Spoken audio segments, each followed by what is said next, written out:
Curious-minded people will go to enormous lengths and travel vast distances to seek out the mysterious and elusive fairy and spirits who dwell among us. For some, the quest is so passionate it affects their relationships, their careers, their finances, and even their sanity. Then there are those who answer a knock at their front door and find one standing or hovering on their doorstep. Anne and Peter Eaves were a quiet couple, both in their late 50s, who lived a simple, uncomplicated life in the city of Wauwatosa, Wisconsin. All that would change on Monday, November 10, 1975. It was a cool, crisp night, and the couple set about closing windows and curtains and locking doors before settling down to relax for the evening. It was almost 8 p.m. by the time they sat down and began to unwind.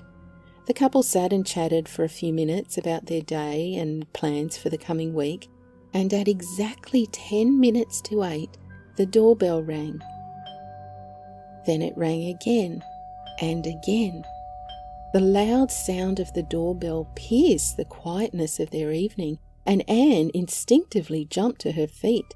Confused at the persistence of the doorbell, she turned to Peter and said, "Who on earth could that be?" Wide-eyed and equally surprised, Peter just shrugged. Anne cautiously walked toward the front door. She wasn't about to open it without knowing who was on the other side, so she switched on the porch light and gently pulled back the curtain, covering the glass window that ran alongside the wooden door. Anne and Peter were mindful of their safety, but community-minded too, and would never turn away someone in need. So, before opening the door, Anne peered through the small opening she made with the curtain, and sure enough saw someone standing there. But it wasn't a family member or a neighbour. It was not anyone she knew. In those few seconds, she felt that something wasn't right. The person looked odd, wearing a coat and a hat which seemed out of place, as though they didn't sit right. She dropped the curtain and turned back to look at Peter, still sitting in his chair. "Who is it?" he asked. "I don't know," Anne whispered. Peter stood and thought for a moment, then gestured to Anne to go ahead and open the door. She turned the lock, grabbed the door handle, and pulled the door open. In that moment, everything they had known, everything they had believed to be true in their quiet lives, was turned upside down. Standing there, less than 4 feet away from her, was what Anne described as a living thing, but not anything that she'd ever seen before. It resembled a man in shape, but something else in appearance. It wore a long, dark coat and a dark and battered straw hat. Poking out from under the hat were patches of knotted or matted hair, and the face was a dark brown and covered in deep grooves. The face, Anne said, had the appearance of barbecue smoked meat. Anne gasped out loud and instinctively lunged forward to lock the screen door which stood between herself and the thing standing on the porch. Now Peter was still standing at his chair at this moment, watching his wife, his mind racing to process her reaction. It was then Anne noticed the stranger was holding what looked like a large white staff. She backed up a few steps and asked the stranger who they were and what they wanted, but got no response. She asked again, "Who are you? What do you want?" But the stranger said nothing, just stood in the darkness and watched her in silence. Finally, Anne called Peter to come, but he was halfway there already, determined to deal with whoever stood on his porch. Anne locked eyes with him and whispered, "He doesn't talk." before taking a few more steps back. Peter had less patience than Anne and didn't appreciate his night being disturbed.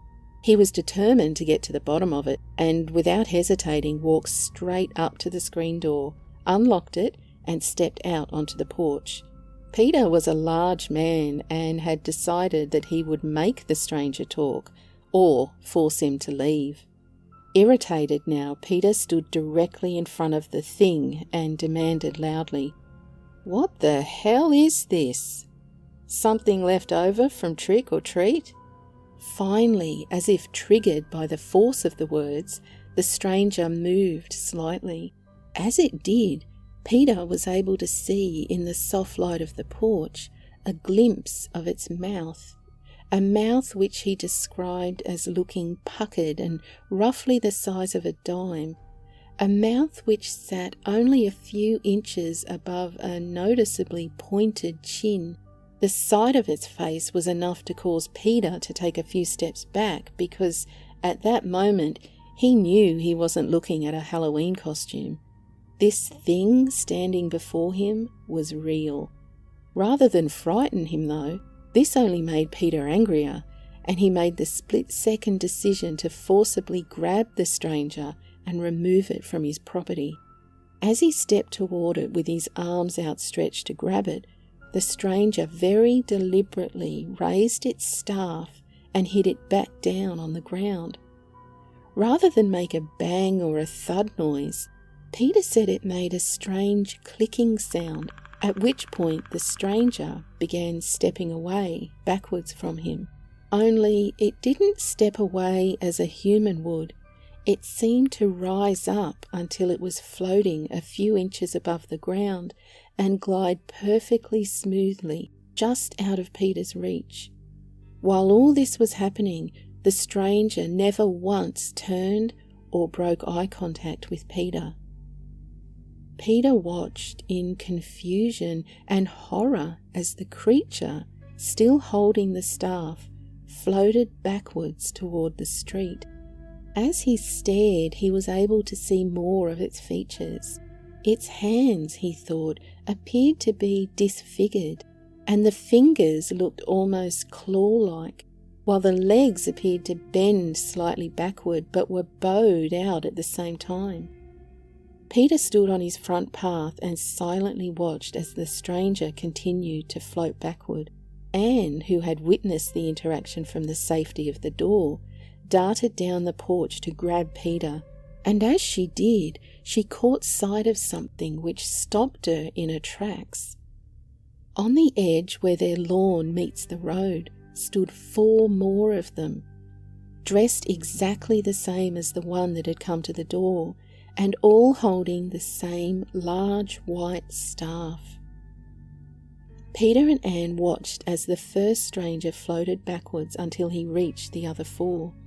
It was a bizarre sight.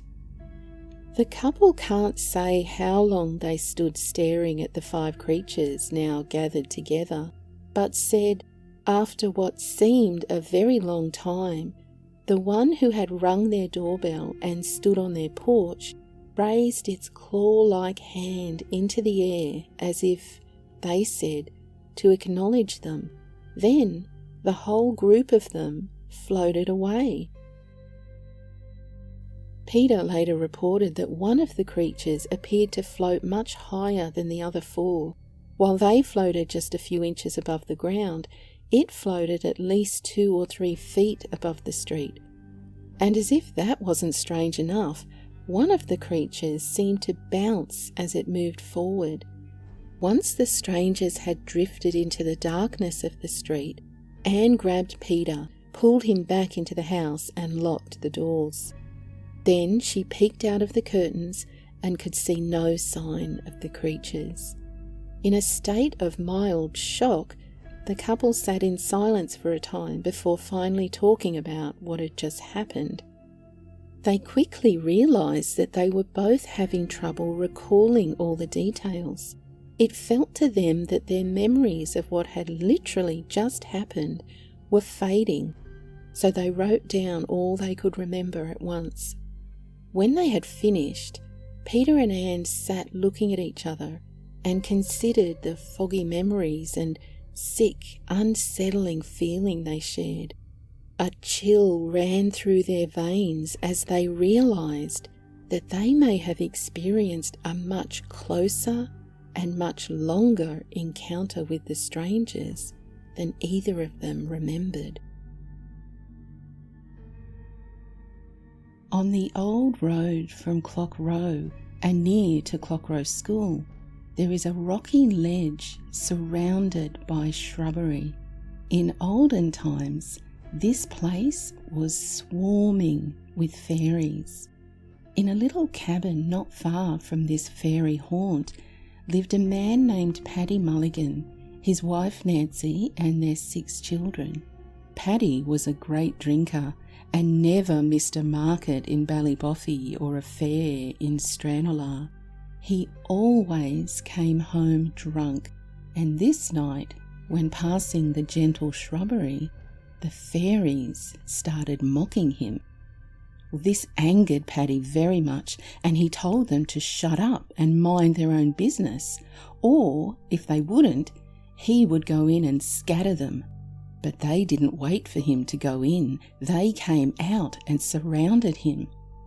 Paddy rushed at them with his blackthorn.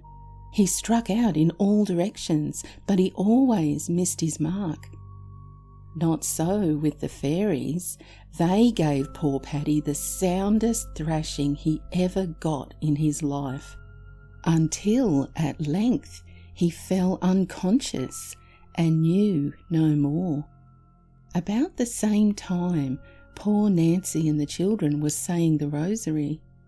Hearing a noise just as they finished the rosary, Nancy hurried to the door, and on opening it, who should fall in but Paddy, still unconscious.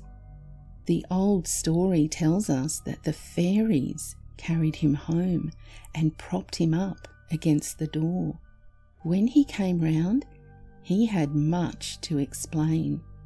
He never tasted drink after that night, and always took good care never to pass the haunt of the fairies at night. Long ago, an old woman and her husband lived in a house together. One day, the man went to the town and he wasn't expecting to be home until night. As the woman sat and waited for him, fairies came to her door. She thought it was just noisy people, so she got up and locked the door and yelled out that she would not be letting them in. Then she went and sat down again, and as soon as she was sitting down, the fairies took the door off its hinges and threw it against the house. The old woman got up and hung the door back on its hinges as best she could, and when she looked out, she saw a crowd of fairies dancing and playing music in front of the house. She went back in the house and took to her bed. Her husband arrived home soon after, quite confused at the state of the door, and having not seen the fairies at all. I wonder how you'd feel if confronted with a fairy or a group of them at your own front door. Let's talk about it in the comments. Oh, and take a quick look down. Just down there, are you subscribed? And is your notifications bell jiggling? Oh, I hope it is. You don't want to miss next week's video. And for all our new viewers, I apologise, I think I forgot to introduce myself. I'm Kitty, and this is Fairy Encounters. You're very welcome here. Until next week, stay curious. Cheerio.